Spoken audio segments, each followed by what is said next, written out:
সস্তায় কিভাবে cheese cake make করা যায় অনেকেই আমার কাছে মাঝে মধ্যে মেসেজ ইনবক্সে সেগুলো জানতে চান।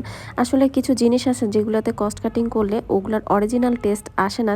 তার মধ্যে অন্যতম হলো এই চিজ কেক। চিজ কেকের প্রত্যেকটা জিনিস আপনার যদি ফুলফিল 100% ডেইরি প্রোডাক্ট না হয়, তাহলে ওই চিজ কেকে আপনি কখনোই টেস্ট পাবেন না। প্রথমে আমি এখানে 2 কেজি ফিলাডেলফিয়ার একটা চিজ কেকের ব্লক আনপ্যাক করে নিলাম। অনেকে জানতে চান চিজ একবার খোলার পরে কিভাবে স্টোর করব। প্রথমে একটা স্টেরিলাইজ ছুরি দিয়ে আপনি চিজ যতটুকু প্রয়োজন ততটুকু কেটে নেবেন। তারপরে এভাবে একটা র্যাপিং পেপারে মুড়ে আবার আপনি সেই প্যাকেটের ভিতরে ঢুকিয়ে খুব ভালো করে কস্টিপ দিয়ে মুখটা আটকে দেবেন, যাতে ভিতরে কোনো রকমের এয়ার আর না ঢুকে।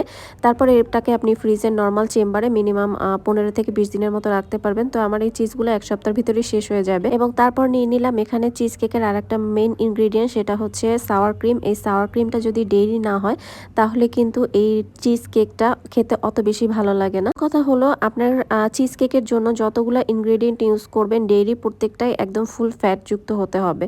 তো এখানে আমি চিজ কেকের জন্য আদার্স আর যতগুলো ইনগ্রেডিয়েন্ট আছে সবগুলো একসাথে মিক্স করে নিয়েছি। আর এখানে আগে থেকেই আমি 3টা মোল্ড রেডি করে রেখে দিয়েছিলাম এবং তারা হচ্ছে গিয়ে এখন ওয়াটার বা বেক হচ্ছে। এটাকে ওভারনাইট আমি রেস্টে রেখে দিয়ে সুন্দর করে উপরে টপিং অ্যাড করে দিব। তো এখানে আমার 2টা ব্লুবেরি চিজ কেক ছিল, একটা strawberry cheese cake, and finally they are ready to go. এবং কেমন লাগলো আজকে আমার এই ছোট্ট চিজ কেকের ভিডিওটা অবশ্যই আমাদেরকে কমেন্ট বক্সে জানাবেন। ভালো থাকবেন, সুস্থ থাকবেন। খোদা হাফেজ।